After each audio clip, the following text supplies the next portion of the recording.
Señalización celular. ¿Qué es la señalización celular? Básicamente, y a grosso modo, es el proceso mediante el cual una célula va a poder responder al exterior. ¿Y lo hace cómo? Bueno, en el exterior vamos a tener diferentes moléculas que van a poder entrar a esta célula a través del receptor que se encuentra en la zona apical, en sus zonas laterales. Van a entrar por acá y se van a unir al determinado receptor. Una vez ocurre esto, dentro de la célula va a ocurrir algo que se conoce como la cascada de la señalización. Esta cascada de la señalización tiene como fin entrar al núcleo y empezar a generar diferentes acciones en la célula. Puede ser mayor proliferación celular, es decir, mitosis. Puede generar producción de proteínas o también puede generar procesos de diferenciación. Más adelante vamos a hablar de cada uno de estos procesos. Si bien la célula la vemos como una unidad funcional, tenemos que pensar que no es solo esta célula, sino que un tejido, un órgano, está compuesto de muchas células. ¿Y qué va a pasar con estas células? Se van a empezar a comunicar unas con otras. O sea, aquí tenemos este órgano que tiene sus células agrupadas y también puede tener otras de frente, etcétera, ¿verdad? Todas estas células, cuando llega una molécula, digamos que esta molécula significa un cambio en el pH, ¿verdad? Entonces este cambio en el pH va a generar moléculas que se van a unir a los receptores de las diferentes células, por ejemplo, a esta célula, y se genera una cascada de señalización. Llega al núcleo y en el núcleo se van a empezar a producir proteínas. Por ejemplo, que empiece a producir bicarbonato. Este bicarbonato para regular este pH, ¿verdad? Pero tiene que decirle a estas otras células de este lado que también hagan lo mismo, que produzcan mucho bicarbonato, porque si solo una célula produce bicarbonato, no va a ser suficiente para regular al medio externo. Entonces todas empiezan a producir bicarbonato a través de la comunicación entre esta célula y esta célula, esta célula y esta célula, esta célula y esta célula. Así continuamente. Gracias a esto vamos a tener una funcionalidad en el tejido que corresponde al mismo órgano. Ahora, tenemos otro tipo de comunicación. Esta comunicación es llamada de célula a célula. Pero también tenemos la comunicación de célula a matriz tisular. Esto lo vamos a explicar más adelante, pero por ahora vamos a empezar a hablar de la importancia de la señalización celular. ¿Para qué sirve en el cuerpo? En este caso vamos a enumerar las funciones principales, las cuales pueden ser metabolismo, movimiento, proliferación, desarrollo embrionario y diferenciación. ¿Qué va a corresponder a cada una de estas? La señalización celular, como habíamos hablado, es un proceso mediante el cual la célula va a producir proteínas o va a generar un cambio a través de lo que pasó en su medio externo. Y esto va a generar la respuesta de diferentes tejidos. Ahora, ¿a qué nos referimos con esto? Pues vamos a ver una por una. Vamos a hablar del metabolismo, del movimiento, la proliferación, el desarrollo embrionario y la diferenciación, comenzando con el metabolismo. En este caso, la señalización, ¿qué sería en esta célula? Tenemos células que, digamos, están acá, en esta parte. También hay otras células que están acá, acá en la piel, que van a detectar que hay una exposición al calor. Estas células van a empezar a enviar moléculas. ¿A dónde? A otras células, por ejemplo, a los vasos sanguíneos. Le envía estas moléculas a los vasos sanguíneos y ellas reconocen a estas moléculas que produjo esta célula. ¿A partir de qué?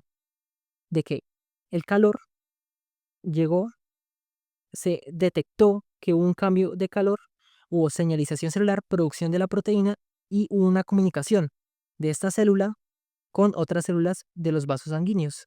Y así sucesivamente, estas células de los vasos sanguíneos van a reconocer a esta proteína o a esta molécula, van a generar un proceso o una cascada de señalización, van a empezar a producir proteínas y va a haber un cambio y va a empezar a enviarlas a otros lados. Importante, por ejemplo, que llegue al cerebro y en el cerebro ocurre lo mismo. Llega la molécula aquí al cerebro, hay señalización celular en las neuronas y va a empezar a producir proteínas que van a ser enviadas a los diferentes tejidos, por ejemplo, a la tiroides, al tejido adiposo, al hígado, a los riñones, etcétera. Este es el proceso mediante el cual el metabolismo actúa a través de la señalización celular. Ponemos otro ejemplo. El metabolismo no es solo único de, por ejemplo, la regulación de la temperatura, sino también lo puede ser con los alimentos que nosotros consumimos. Si esta persona consume un pan, pues claramente va a pasar por todo el tracto digestivo, va a llegar al estómago y dentro del estómago, las células del estómago van a detectar este pan. Cuando detectan este pan, digamos que esta molécula es el pan, van a empezar a producir ácido clorhídrico, una proteína, y le van a decir a las otras que también produzcan ácido clorhídrico, y así sucesivamente. Por ejemplo, en el hígado, también el hígado puede detectar que esta persona consumió mucho pan o mucha glucosa. Entonces, ¿qué puede hacer? Guardarla, puede volverla en tejido adiposo, pero a través de una molécula, vean que las diferentes células van a actuar. ¿Qué es el medio externo? El pan. ¿Qué es la cascada de señalización? Cuando el pan se une al receptor y genera la respuesta o la cascada de señalización para generar diferentes respuestas. Ahora muy bien, vamos a el proceso de movimiento. ¿Cómo ocurre el movimiento? Igualmente, nosotros tenemos aquí células musculares, diferentes células musculares, que van a responder acá. Yo pienso que quiero mover mi pierna. ¿Por qué? Estoy corriendo. Entonces, el cerebro va a empezar a enviar una molécula que llegue hasta acá. ¿A qué va a llegar? Al receptor, ¿cierto? ¿Y esta molécula cuál va a ser? Por ejemplo, la acetilcolina. Esto es un ejemplo. Y esta acetilcolina apenas se une al receptor de acetilcolina, empieza a generar una respuesta dentro de la célula, llega al núcleo y este núcleo va a generar contracción. Y también va a generar comunicación con la otra célula. Entonces puede enviarle iones o le puede enviar también proteínas para que todas las células que están en este músculo se contraigan al tiempo. Eso es muy importante en la señalización celular, la comunicación que hay entre célula y célula. Otro, otro ejemplo de movimiento puede ser el corazón. Esta persona está corriendo. Si esta persona está corriendo, necesita más sangre. Si necesita más sangre, pues ¿qué voy a hacer? El cerebro va a empezar a enviarle moléculas, por ejemplo, la noradrenalina, para que este corazón se contraiga más rápido. Entonces la noradrenalina llega ¿a dónde? A esta célula que se llama el cardiomiocito. Entonces esta noradrenalina que viene desde el cerebro se une al receptor de noradrenalina en el cardiomiocito, genera una cascada de señalización, llega a su núcleo y se empieza a producir la contracción. Esta célula le dice a las otras también, ustedes contráiganse, entonces empieza a comunicarse con las otras a través de otras y múltiples cascadas de señalización. Con respecto a la proliferación, en este caso, nosotros estamos viendo una persona que se cortó su mano, ¿verdad? En este caso, la proliferación a qué corresponde? A dividir muchas células. ¿Qué pasa acá? Dañé un tejido, ¿verdad? O sea, en este caso, yo destruí las células que estaban en esta zona. ¿Qué va a querer hacer el cuerpo? Cuando apenas se cortó la persona, todas las células detectan que la persona se cortó. ¿Y qué hacen? Empiezan a producir moléculas, por ejemplo, interleuquinas. Y estas interleuquinas van a ir a los vasos sanguíneos. Y estos vasos sanguíneos van a detectar que hubo un daño a este nivel. Cuando detectan esto, a través de la molécula se genera la cascada de señalización, empiezan a producir proteínas o expresan ciertas proteínas y van a llamar a las plaquetas. Esto es un ejemplo de muchos de cómo funciona la cascada de señalización.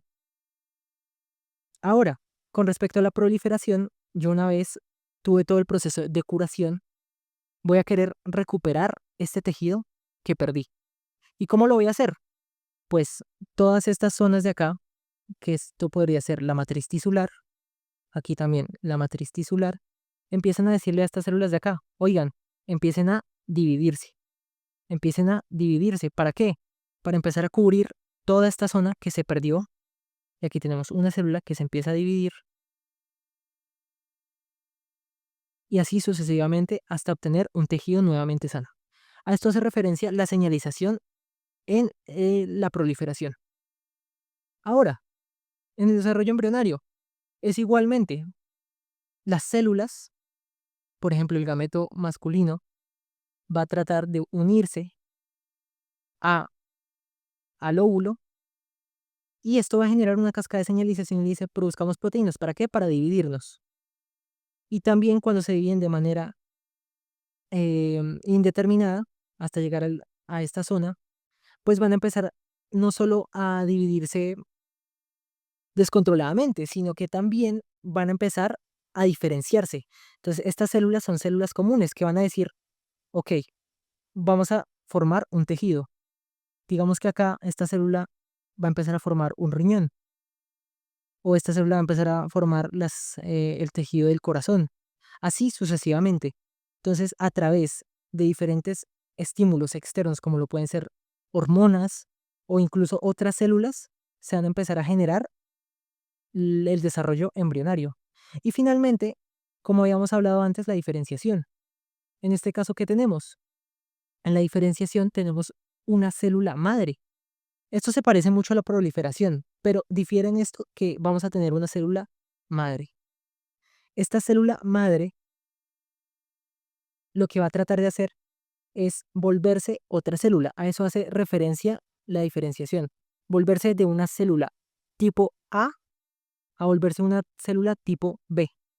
¿Cómo va a ser? Por ejemplo, esta célula detecta que hay niveles bajos de oxígeno. Esto es un... Entonces aquí se van a producir ciertas proteínas que van a llegar al receptor, va a haber una cascada de señalización y van a empezar a producir proteínas para dividirse y no solo dividirse, sino transformarse en otra célula. Una célula que en este caso, por ejemplo, me ayude a aumentar los niveles de oxígeno, que lo pueden ser los glóbulos rojos. Ahora, digamos que ya no necesito oxígeno, sino que ahora necesito curar una herida. Volvamos al ejemplo anterior. Esta persona tuvo una herida, entonces las células empiezan a enviar interleuquinas que se unen a su receptor en esta célula madre y le dicen, oiga, necesitamos traer plaquetas ahora acá. Y por lo tanto, esta célula madre se va a diferenciar y se va a volver una plaqueta. Ahora, otro ejemplo. Esta herida se infectó. ¿Qué pasa si esta herida se infecta? Van a haber otras moléculas que en este caso van a, por ejemplo, hagamos el ejemplo de esta bacteria. Aquí tenemos una bacteria y esta bacteria empieza a producir ciertas moléculas propias de ella que se unen al receptor dentro de la célula madre y que le dicen división. Entonces, ¿qué voy a necesitar hacer ahora? Apenas eh, esta molécula se une al receptor, la célula sabe que algo malo está pasando y va a empezar a producir diferentes proteínas para responder ante este estímulo externo y puede volverse diferentes células del sistema inmunitario para atacar la infección. Esas son las funciones principales, pero ¿qué pasa cuando todo este proceso de señalización falla? Pues le va a dar paso a las enfermedades. Enfermedades típicas como lo pueden ser el cáncer. En este caso, volvemos al ejemplo de la piel. Lo que yo estoy haciendo acá es que tengo aquí la piel y ¿a qué está respondiendo esta piel? Al sol. Yo lo que quiero hacer es que ver cómo esta porción de piel está respondiendo al sol. Entonces hago un aumento y obtengo esto. Las células de la piel y en esta zona la matriz, que es la matriz tisular. ¿Qué estoy haciendo acá? Cuando el sol o los rayos UV señalizan a las células de acá, las van a señalizar de alguna manera, también pueden hacer que ellas se destruyan, porque estos rayos UV son nocivos. Y empieza una cascada de señalización porque estas células que se están muriendo están enviando diferentes proteínas a las otras células. Y le dicen, necesitamos recuperar el tejido que están dañando estos rayos UV. Entonces empieza la proliferación y así sucesivamente. ¿Qué pasa si esta persona hace caso omiso a, a no exponerse a los rayos UV?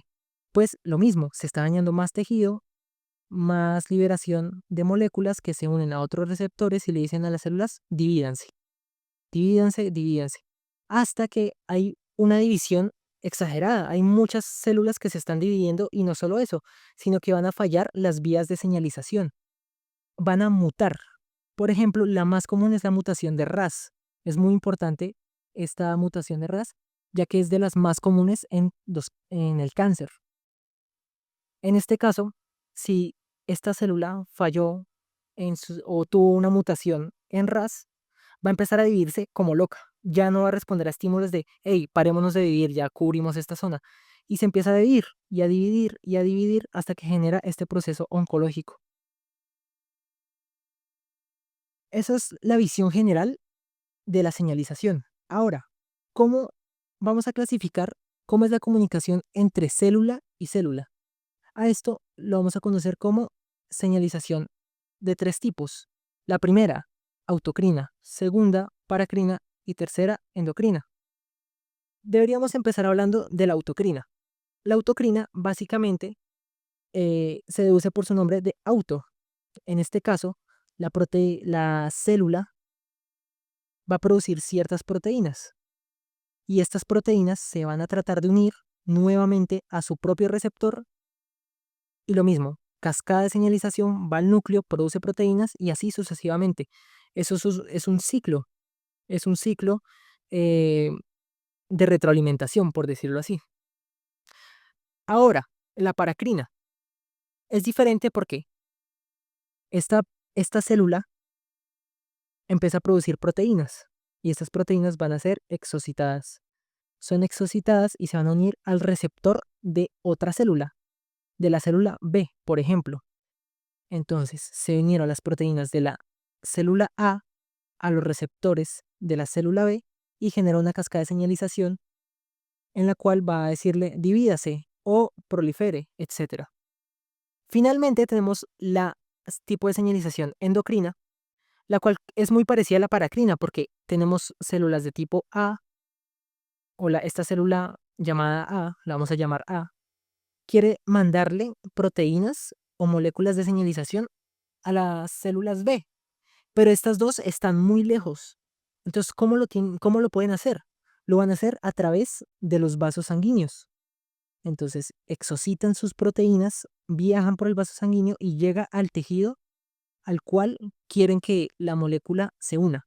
Una vez se une acá, esta molécula que produjo la proteína A esta proteína B en otro tejido, se genera la cascada de señalización, llega al núcleo, proteínas y así sucesivamente. Esos son los tres más comunes. Ahora, vamos a hablar un poco de cada uno. Voy a ir mencionando ejemplos típicos y ustedes van a tratar de decir si es autocrina, paracrina o endocrina. Pueden pausar el video, igual yo daré la respuesta. Comencemos. En este caso, tenemos un proceso inflamatorio, porque esta bacteria se unió al receptor, ¿verdad? Una vez se une al receptor, lo que va a hacer esta molécula es empezar a producir proteínas. Se une acá, entonces empieza a producir proteínas, proteínas, proteínas y que se van a unir a esta célula. Una vez esta proteína se une a esta célula, dice que se empieza a dividir. ¿Para qué? Para empezar a responder a la bacteria. Entonces, basado en esto, ¿qué tipo de señalización sería? ¿Paracrina, autocrina o endocrina?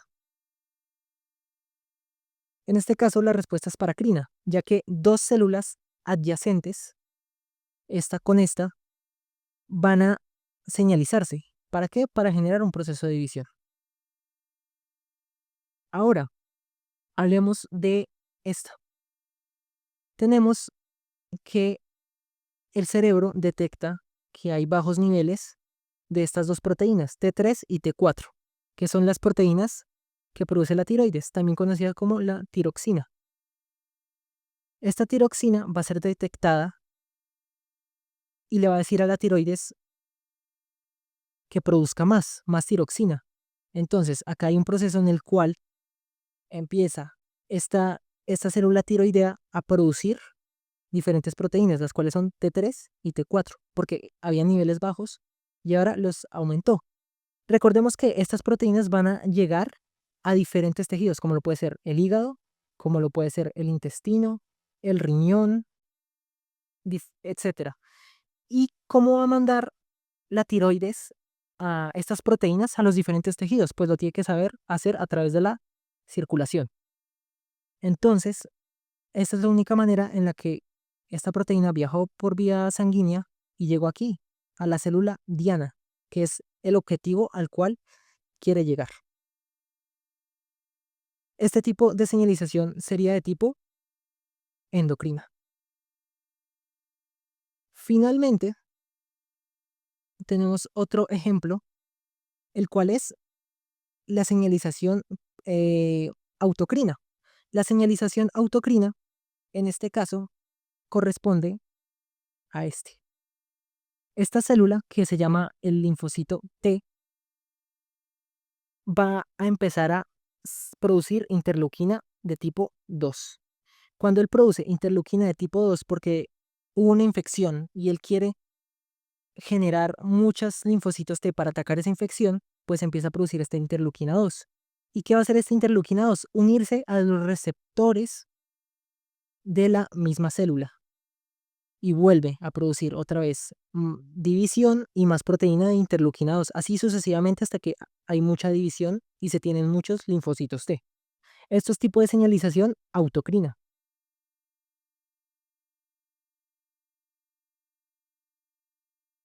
Ahora, ya para acercarnos un poco más a las especificidades de la señalización celular, vamos a empezar a hablar de cómo una molécula puede entrar a la célula. Y esto lo va a hacer de dos maneras. En este caso, yo voy a dibujar una célula grande. Esta célula va a responder a diferentes estímulos, como ya habíamos hablado posteriormente. Entonces vamos a tener dos tipos de moléculas que van a poder entrar a la célula, tanto unas moléculas lipofílicas, fílicas, que son lo mismo que moléculas hidrófobas, o moléculas hidrofílicas. 1 y 2. La molécula lipofílica, como su nombre lo dice, lo que va a poder hacer es unirse a la membrana, porque sabemos que en esta célula tiene una membrana lipofílica, tiene una membrana hecha de lípidos, ¿verdad? Entonces, cuando esta molécula llega acá, puede pasar libremente porque es afín, sus cargas no se repelen y puede permitir el paso directo de esta molécula, que es de tipo lipofílica. Una vez ocurre esto acá, llega un receptor externo o del citoplasma que va a tratar de llevar de una vez esta molécula lipofílica al núcleo y generar proteínas. Ahora, el segundo caso es la molécula hidrofílica. Sabemos que si es hidrofílica, va a tratar de pasar por la membrana, pero no lo va a poder hacer porque la va a repeler. Entonces, ¿cómo va a ser esta molécula hidrofílica para poder entrar y llegar al núcleo? Pues lo tiene que hacer a través de receptores externos. Entonces llega esta molécula hidrofílica, se une al receptor y va a generar un cambio dentro de la célula. A estos cambios que genera dentro de la célula para empezar la cascada de señalización se la van a conocer como cambios conformacionales.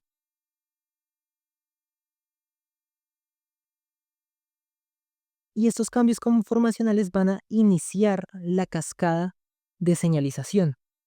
Entonces se unió esta molécula a través del receptor y genera diferentes proteínas que van a empezar la cascada de señalización hasta llegar al núcleo y generar proteínas. Ahora, estas moléculas lipofílicas y hidrofílicas van a ser caracterizadas, van a ser comunes, por ejemplo, del sistema endocrino. Las moléculas hidrofílicas más comunes van a ser las endocrinas, como lo puede ser la testosterona, los estrógenos, la progesterona, que son moléculas hechas de colesterol, ¿verdad?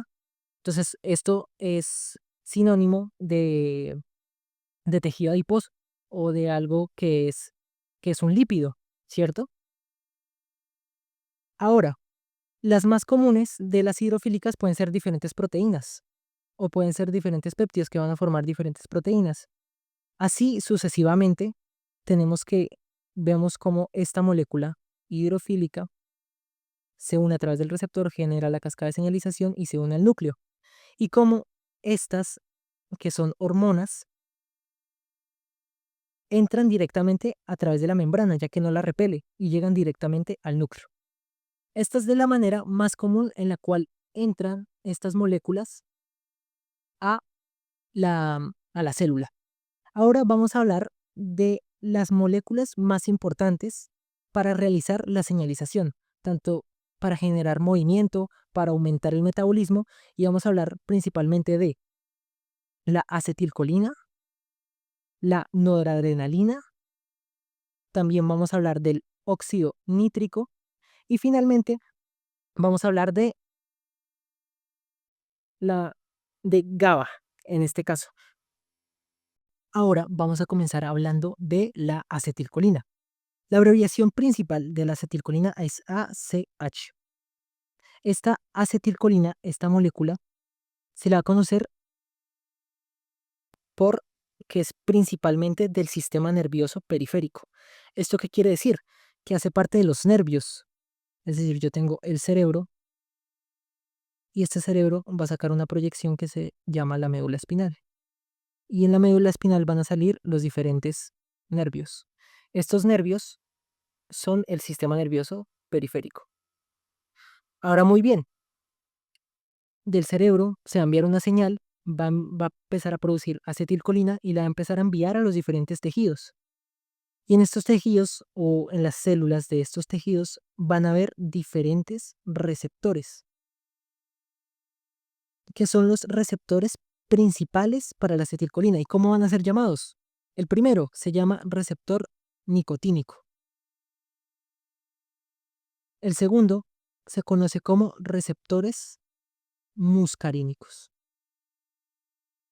Estos receptores son los únicos que van a poder recibir la acetilcolina. Van a llegar acá y van a empezar a generar su cascada de señalización. ¿En qué casos es importante la acetilcolina? Sobre todo en la unión neuromuscular. Cuando una persona quiere generar movimiento, como les hablaba antes, se va a enviar la proyección de la acetilcolina a través de la neurona y va a llegar al músculo. Este músculo está formado por muchas células que son células musculares. Y aquí llegó la proyección del nervio. Cuando yo le hago un zoom a esta zona, encuentro el nervio en la parte de arriba y también voy a encontrar la célula muscular en la parte de abajo. Nervio y célula muscular. Entonces, este nervio va a tener las proyecciones de acetilcolina y las va a empezar a enviar a estos receptores, que van a ser receptores nicotínicos o muscarínicos. Una vez se une a estos receptores, va a empezar a generar una respuesta que es la cascada de señalización y va a ocurrir la contracción del músculo. ¿Esto en qué casos falla? Por ejemplo, si yo no tengo receptores, y es muy propio de esta enfermedad conocida como la miastenia gravis. En la miastenia gravis vemos los músculos orbiculares, vemos aquí la unión neuromuscular, ¿verdad? El nervio y la célula muscular. En este caso, hay una destrucción de los receptores por anticuerpos. ¿Y qué va a pasar? Pues estos receptores, tanto nicotínicos como muscarínicos, no van a poder recibir la acetilcolina y vamos a tener esto. Una zona donde no hay receptores. La acetilcolina sí. se va a empezar a liberar, pero no va a tener dónde unirse. ¿Y esto qué va a ocasionar? Que la cascada de señalización que nosotros pretendemos generar no ocurra. Entonces este proceso está inhibido ya que no hay receptores. Ese es el caso de la miastenia gravis, que se presenta principalmente de esta manera, con un párpado caído. Ahora también vamos a hablar un poco de la toxicología de la acetilcolina. En este caso, la acetilcolina, como ya les había mencionado, tiene los diferentes receptores. Aquí podemos ver receptores nicotínicos y también pueden haber diferentes receptores muscarínicos. Cuando hay una intoxicación por órganos fosforados, va a haber una activación o una cascada de señalización anormal. ¿Por qué? Porque hay mucha acetilcolina. Hay mucha acetilcolina entrando a través de los receptores nicotínicos y vean cómo hay una reacción exagerada de estos receptores. Van a generar muchas cascadas de señalización y esto se va a representar como una respuesta colinérgica. A esto hace referencia a las expresiones de la acetilcolina en los diferentes tejidos. Entonces puede ir al cerebro, puede ir al corazón, puede ir a los músculos y van a generar estos síntomas como bradicardia, cianosis, fasciculaciones, hipotensión y diferentes síntomas propios de la acetilcolina. Si fuera la noradrenalina, pues haría todo lo contrario. Ya no habrían fasciculaciones, no habría hipotensión, sino que habría hipertensión. Pero esto es básicamente la intoxicación por organofosforados que es propia o va a ser generada gracias a la acetilcolina. Finalmente, también vamos a hablar de otras funciones muy importantes de la acetilcolina que eso corresponden a la memoria y al comportamiento. En el sistema nervioso central se va a comunicar con otras células para empezar a generar memoria. Esto es muy importante. Para concentrarnos también necesitamos acetilcolina. Y esta es la función principal de la acetilcolina. Ahora vamos a hablar de mm, otra molécula muy importante que también está en el sistema nervioso, que corresponde a GABA. GABA va a ser algo contrario a lo que hace la acetilcolina. Si la acetilcolina activaba, lo que va a hacer GABA es inhibir. Es decir, que va a disminuir la excitabilidad neuronal. Por lo tanto, yo voy a tener diferentes receptores de GABA. Si yo miro, este receptor va a tener diferentes porciones. Una zona para que se una GABA y un paso de cloro. Cuando GABA se une a este canal, el cloro puede entrar y así se genera la inhibición. Entonces aquí vemos un nervio que va a entrar o se va a unir a otro nervio. Entonces va a ser una señalización de tipo paracrina. Cuando ocurre esto, pues se libera GABA, se une a este receptor, entra cloro y hay inhibición. Ahora, si yo miro ese receptor desde arriba, aquí vemos el poro para cloro y el lugar de unión para GABA. Ahora, muy bien, ¿en qué casos yo puedo utilizar o aprovechar GABA? Cuando una persona necesita disminuir su excitabilidad neuronal, por ejemplo, en ataques de pánico, eh, en, en casos de insomnio porque el cerebro está muy activo, o personas con ansiedad, yo necesito disminuir esta actividad. ¿Y cómo la disminuyo? Aumentando GABA. Por lo tanto, lo que voy a hacer es administrar unos medicamentos que van a ser agonistas. ¿A qué hace referencia la palabra agonista? Pues lo que significa es que no es GABA, sino que son dos medicamentos diferentes o dos moléculas diferentes que se llaman benzodiazepinas y barbitúricos. Estos van a unirse al mismo receptor que se une GABA y van a generar la misma acción que hacía GABA.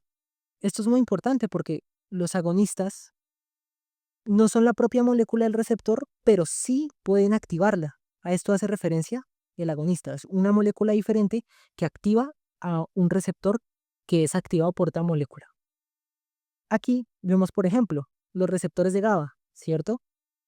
De azul vemos a GABA. De verde encontramos a las benzodiazepinas. Y de color rojo encontramos a los otros medicamentos, que son los barbitúricos. En este caso, se pueden unir tanto estos, como estos al mismo receptor y van a generar la cascada de señalización que es inhibir. Por lo tanto, estas moléculas son agonistas de este receptor. Ahora muy bien, también tenemos medicamentos que son antiepilépticos, es decir, que van a aumentar la actividad de GABA para disminuir las epilepsias, porque en las epilepsias el cerebro está muy activo, por lo tanto yo quiero inhibirlo. Ahora también vamos a hablar de una molécula que ya no es propia del sistema nervioso central, sino que hace parte del tejido vascular, que se llama óxido nítrico.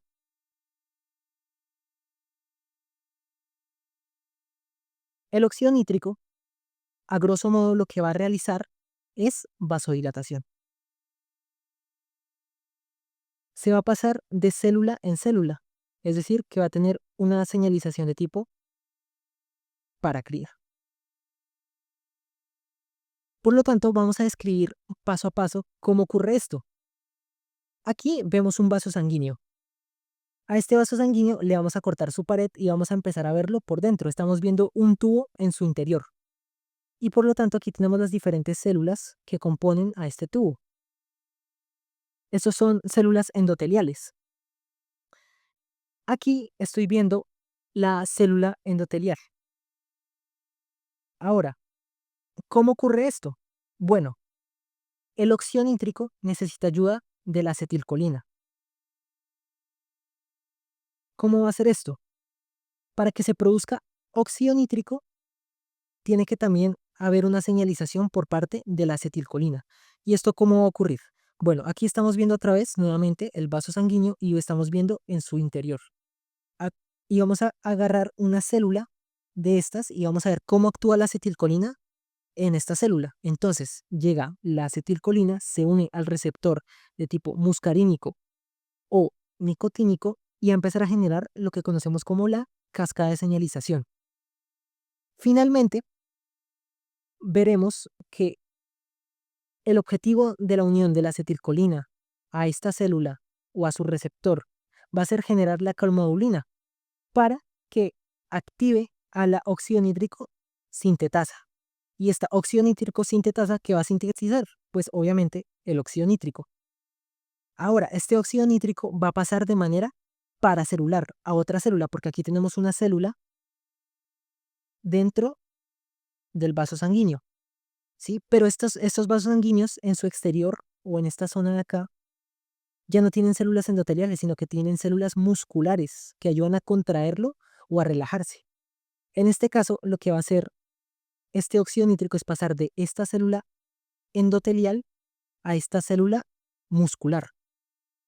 Y aquí estamos viendo, la célula endotelial tiene al óxido nítrico y va a hacer que entre a la célula muscular y genere la activación del GMP cíclico.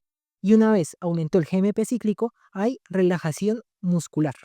O sea, es una dilatación vascular. Y todo comenzó gracias a qué? A la acetilcolina, para producir relajación del músculo de los vasos sanguíneos y así aumentar la dilatación vascular. Esa es la función principal. Aquí podemos ver otro ejemplo. Vemos cómo la célula endotelial produce óxido nítrico a través de acetilcolina y pasa de manera paracrina a la célula de músculo liso que está acá en el vaso sanguíneo y genera GMP cíclico para generar relajación.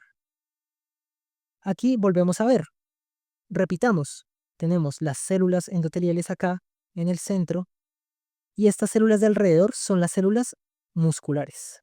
Las voy a colorear de poner de color rojo. Aquí vemos las células musculares. Aquí se va a producir óxido nítrico y lo va a pasar a la célula muscular para que se relaje y se abra el vaso sanguíneo. Aquí vemos. como de la célula endotelial, que es de manera recta, aquí la podemos ver recta, pasa a la célula de músculo liso, que la vemos como fusiforme. De esta manera se pasa el óxido nítrico a la célula muscular y se relaja el músculo. ¿A través de qué? De la producción de GMP cíclico, no lo olviden. Esto hace referencia a una cascada de señalización. Básicamente, cuando llega una molécula se van a producir un montón de proteínas que van a generar una respuesta en determinadas células. Este es el ejemplo más común de señalización. Y así finalmente terminamos con eh, la- las bases de la señalización celular. Adelante vamos a hablar de las proteínas G, pero a modo de introducción, las proteínas G van a ser receptores que van a generar todas estas cascadas de señalización y son muy importantes para la respuesta de cualquier célula, ya que se encuentran en muchos tejidos. Así que en el otro video hablamos de eso.